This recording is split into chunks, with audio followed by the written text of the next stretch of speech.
Madame, Monsieur, bonsoir. Merci d'être avec nous. Bienvenue sur Polynésie la Première. Voici les titres de votre journal.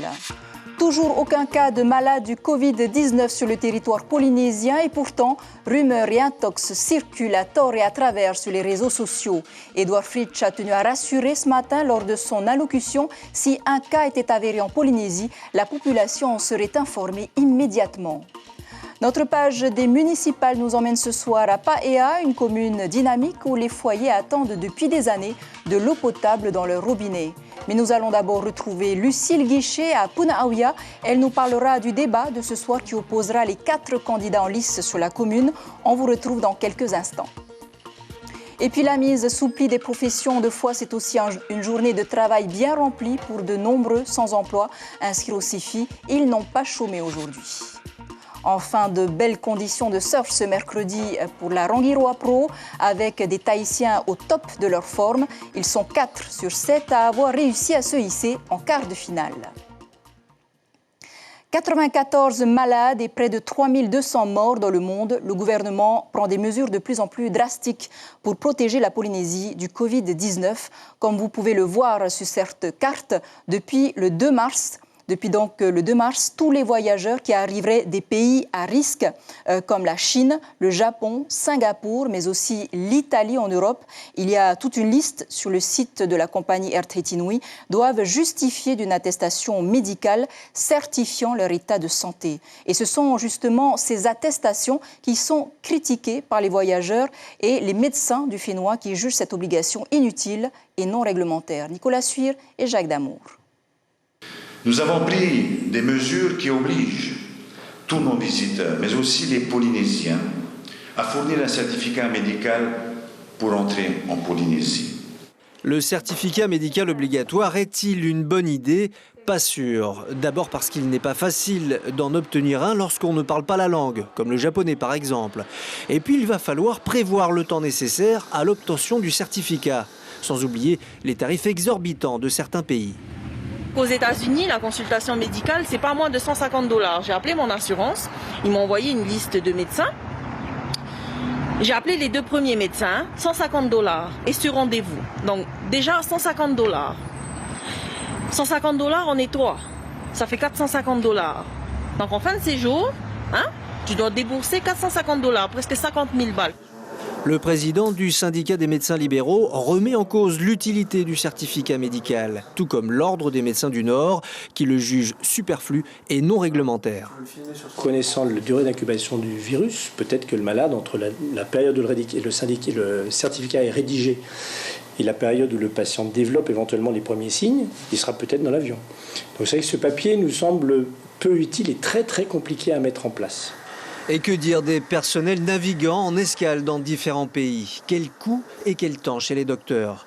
Alors certains proposent un certificat médical délivré par un médecin spécialement pour la compagnie aérienne juste avant l'embarquement. Impossible d'interroger le gouvernement, il s'est refusé à tout commentaire après la lecture de son communiqué. Et selon l'Organisation mondiale de la santé animale, le risque de transmission du Covid-19 de l'homme à l'animal n'est pas écarté. Aussi, l'importation d'animaux en provenance des pays à risque est interdite. Ceux qui souhaitent éventuellement ramener leurs animaux de compagnie devront fournir un permis d'importation et remplir un formulaire de séjour 2 semaines avant leur retour en Polynésie.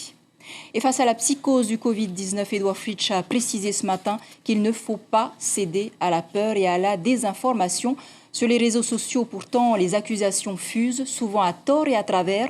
La toile est envahie par les fake news. Que se cache-t-il derrière? L'enquête de Stéphane Ratino et Mirko Vanfou.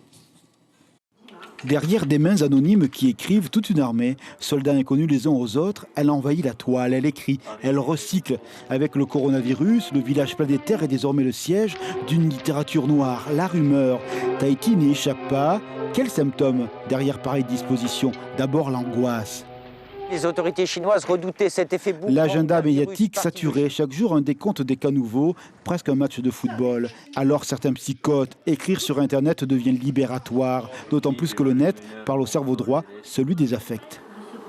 Dans tout partage d'une information sur les réseaux sociaux, il y a quand même très souvent de l'émotion. Et c'est vrai que ça suscite de l'émotion et donc ça permet d'aller très vite. On sera toujours moins rapide à vérifier quelque chose, même si c'est extrêmement simple comme ça, que d'aller le partager au cas où. Autre symptôme, la malveillance. L'identité d'une personnalité locale a été usurpée pour envoyer une fausse information via les messageries. Le Haut Commissariat appelle les citoyens à la clairvoyance. Nous avons été dans les rues de Papeete. À première vue, les passants savent séparer le bon grain de livret, réseaux sociaux et coronavirus, un couple à prendre avec des pincettes. Je regarde Internet, oui, mais pour le coronavirus, pas tellement. Pourquoi ? Parce que pour l'instant, ça ne nous touche pas tellement que ça. Je sais que c'est important, mais je trouve qu'il y a beaucoup de fausses infos aussi qu'il y a dessus. Donc, on a toujours peur d'avoir cette maladie-là. Ouais, toujours peur. Mais regarder Internet, ça vaut rien. Non. Vaut mieux demander au docteur. Vous n'êtes pas inquiet ? Peut-être inquiète. Si ça arrive ici à Tahiti. Pour l'instant, pas trop. Voilà. Enfin, il y a l'humain. Quel que soit le temps de l'histoire, les rumeurs ont parcouru l'humanité. La peste au Moyen-Âge, le sida au cœur des années 80. Aujourd'hui, les réseaux sociaux ont accéléré la diffusion de théories infondées. Le coronavirus n'en est pas exempt. Il interroge indirectement l'état d'une société, l'optimisme écorché d'un monde désabusé. On a toujours fantasmé autour de grandes épidémies. Si on n'arrive pas à bien s'organiser en tant que société, eh bien, c'est un terreau qui est malheureusement très favorable à la diffusion de ces maladies. Pour éviter la psychose, laissez tomber les réseaux sociaux non certifiés et suivez les conseils de prévention des autorités. Ces gestes simples. Lavez-vous très régulièrement les mains ou utilisez une solution hydroalcoolique. Et le Covid-19 sera aussi au cœur du débat organisé par Polynésie la Première demain, jeudi 5 mars, à 19h30, juste après votre journal en français. Une édition spéciale présentée par Natacha Silagi et Heyata Buluk. On ouvre à présent notre page dédiée aux élections municipales.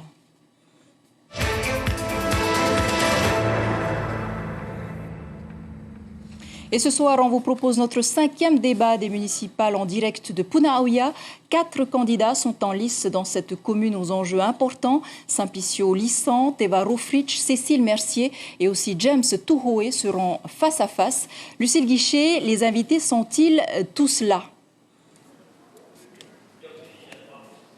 Oui, 4 candidats. Le maire sortant, Simplicio Lissan, arrivé en cours de mandature. Face à lui, le vice-président Teva Rofrich, qui tente une nouvelle fois d'accéder au fauteuil de maire. Et puis 2 outsiders, la Tavini Cécile Mercier, qui mène une liste d'union, et James Tuhoe, une liste sans étiquette. Alors dans un instant, ils présenteront leur vision pour Punaauia, cette commune aux enjeux importants, vous l'avez dit, puisque ces équipements communaux restent bien en deçà de ses capacités financières, qui restent importantes. Alors nous aborderons 2 thèmes ce soir. Tout d'abord, la sécurité dans son ensemble, la prévention de la délinquance, mais aussi la sécurité routière et la prévention des risques naturels, les devoirs numéro 1 du maire qui est également pénalement responsable. Et puis les grands projets aussi pour Punaauia qui peinent à sortir de terre, le village tahitien censé s'implanter sur la commune, mais aussi la clinique privée et puis d'autres projets que présenteront les candidats, vous le verrez dans un instant. 52 minutes de débat en français, puis 52 minutes de débat en tahitien avec Vito Tapo. Et les internautes peuvent poser leurs questions sur le live Facebook. Les candidats y répondront. À tout à l'heure. Merci Lucille Guichet, à tout à l'heure. Coup de projecteur maintenant sur la trajectoire municipale justement de Punaauia, la 2e ville la plus peuplée de Polynésie. Ses complexes hôteliers, sa marina et sa zone industrielle et commerciale en font une ville dynamique et donc très convoitée. Retour sur les édiles qui ont dirigé cette commune avec Marie-Christine Depape et Rodney Kimchou. Ce secteur 1972, c'est la création de la commune. Son premier maire, c'est le dernier chef de district. Robert Péa restera en place 5 ans. Au municipal de 1977, le Tauera Jacques-Vie est élu au second tour. Il sera le premier édile de la commune 31 ans durant. Mars 2008, son premier adjoint, Ronnie Tumhei, est élu au second tour avec 59% des voix. Son ex-mentor, Jacques-Vie, pointe à 32%. L'ancien ministre Patrick Howell frôle local, les 9%. Au communal de 2014, 6 listes sont encore sur la ligne de départ. C'est la surprise. Roni Toumahey trouve sur sa route son propre leader politique, Teva Rohfritsch, président du Atia pour Inetia. Il est pourtant l'un des principaux cofondateurs du parti. C'est le clash. Roni Toumahey décide de courir seul. Ses autres adversaires politiques, le député Taouera Jean-Paul Toueiva et Willy Tétouanoui, le candidat de l'UPLD. Roni Toumahey sort en tête avec 33% des voix, c'est 20% et la troisième place pour son leader politique. Derrière le Taouera, 28%. L'UPLD affiche les 14%. Dans l'entre-deux-tours, c'est la réconciliation. Teva Rohfritsch se retire et soutient Roni Toumahey. Le maire sortant l'emporte à nouveau avec 51% des voix. Il obtient 27 sièges au conseil municipal. C'est 35% des suffrages et 6 sièges pour le Taouera, 14% pour l'UPLD et 2 sièges. Le 26 août 2018, c'est la stupeur. Punavia perd brutalement son maire et représentant à Tarahoy. Roni Toumahey aura passé 23 ans de sa vie au service de sa population. Le 7 septembre, son premier adjoint et successeur désigné, Simplicio Lissan, est élu maire, plébiscité par 33 voix sur 34 au sein du conseil municipal. Et non loin de Punaauia, gros plan sur la commune de Paea, mondialement connue pour son spot de surf de Orofero. C'est Marae et surtout la grotte mythique de Mara'a. On y dénombre pas moins de 13 000 habitants, ce qui en fait un pôle dynamique et attractif de l'île de Tahiti, alors que le taux d'emploi y est d'un peu plus de 45%. Ici aussi, la commune n'est toujours pas en mesure de fournir de l'eau potable. Avec ses 8 856 inscrits, ce sont 33 conseillers qui siégeront dans le futur conseil municipal. Je rappelle que la ville de Paea est dirigée depuis 1975 par Jackie Graff, élu Taouera, qui a rejoint les rangs du Tapurahuil Atira en 2019.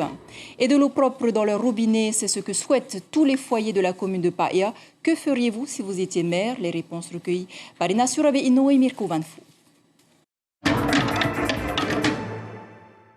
C'est à moi y aller? Non, je ne veux pas du tout y aller. Je préfère rester dans mon lagon et pêcher.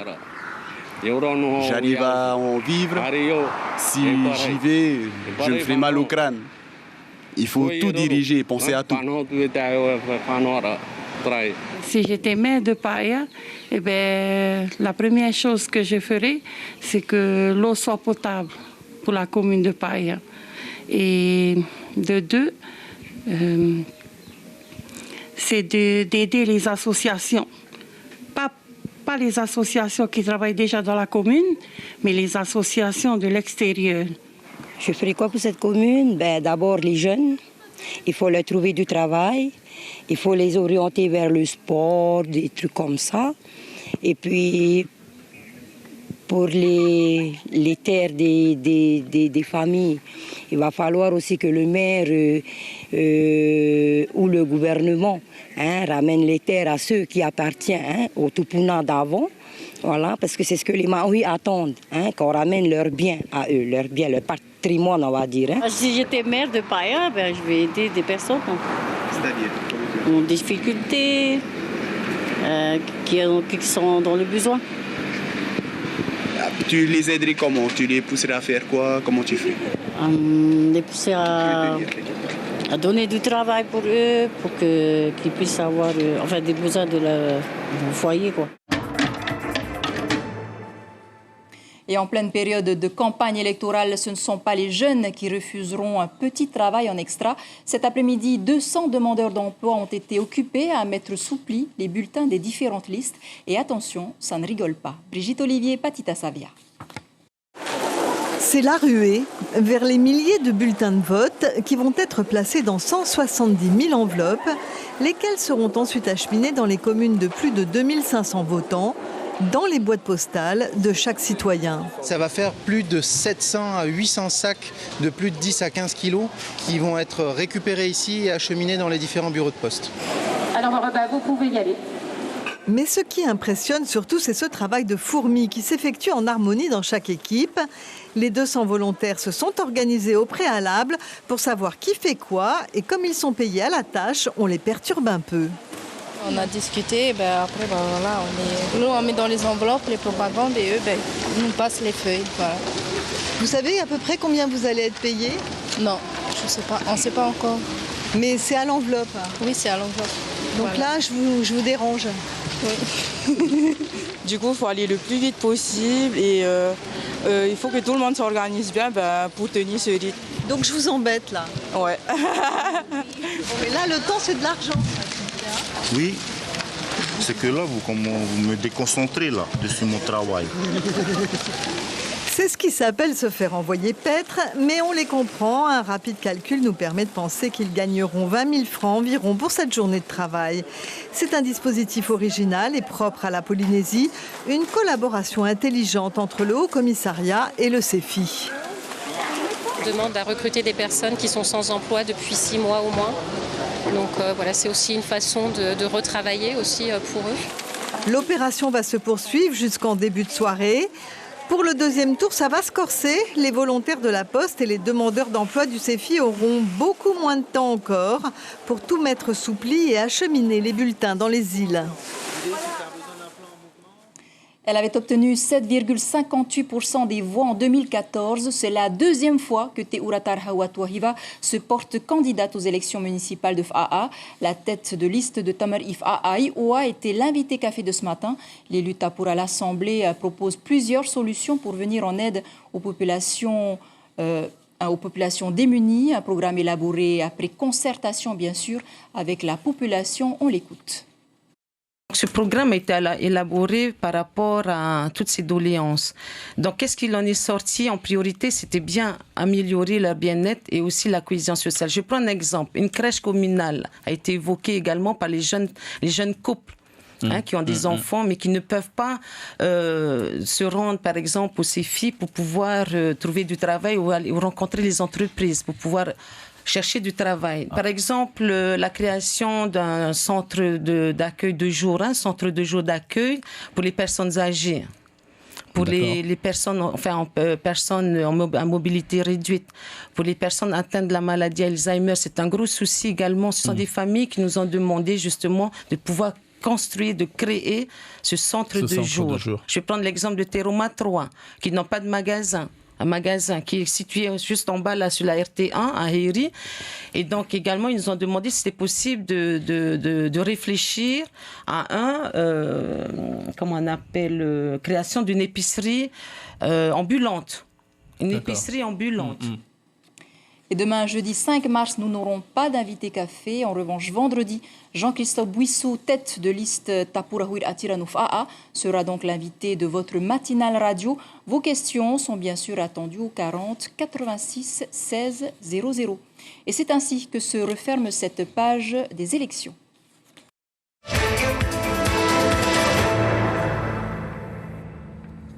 En surf, la Rangiroa Pro se poursuit avec 7 Tahitiens toujours dans la compétition.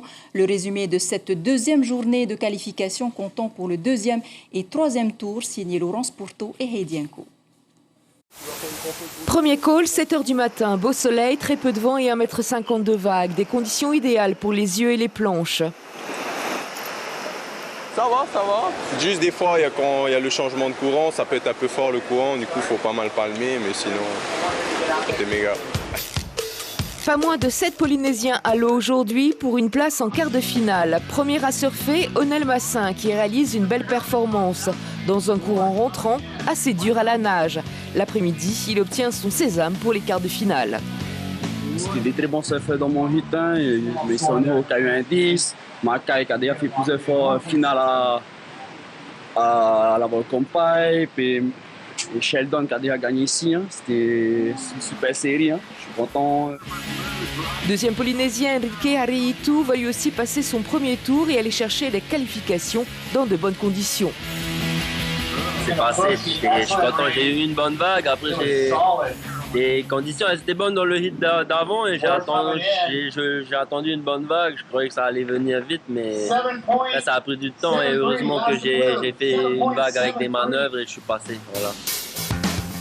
En fin de matinée, Heifarat Hautini passe un tour de plus et décroche lui aussi sa place pour demain dans sa dernière vague.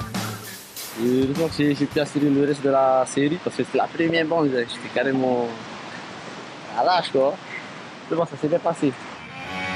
Quant à Terava David, il a su attendre la bonne vague pour lui aussi se qualifier. Il faut vraiment attendre la bonne vague. Après, quand tu as la bonne vague, il ne faut pas tomber. Donc voilà, il faut juste faire ce que tu sais faire. C'est en revanche la déception pour Teoro Tautini, Jocelyn Polou et Teiva Tetaheo qui restent sur le carreau. Au final, belle performance pour les Haïto-Polynésiens avec 4 qualifications en quart de finale. On va même assister demain à une manche fratricide entre Turo Hariitu et Tereva David. Voilà, et c'est sur ces belles images de la Rangiroa Pro que s'achève ce journal dont je vous rappelle l'information principale. Toujours aucun malade du Covid-19 sur le territoire polynésien. Et pourtant, rumeurs et intox circulent à tort et à travers sur les réseaux sociaux. Edouard Fritsch a tenu à rassurer ce matin.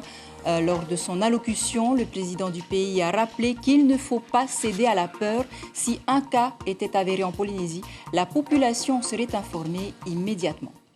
Voilà pour l'essentiel de l'actualité. Merci de nous rester fidèles.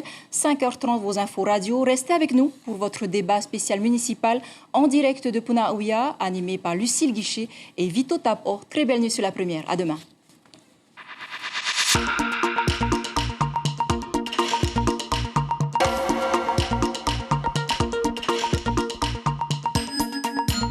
Retrouvez notre journal en replay sur notre site internet.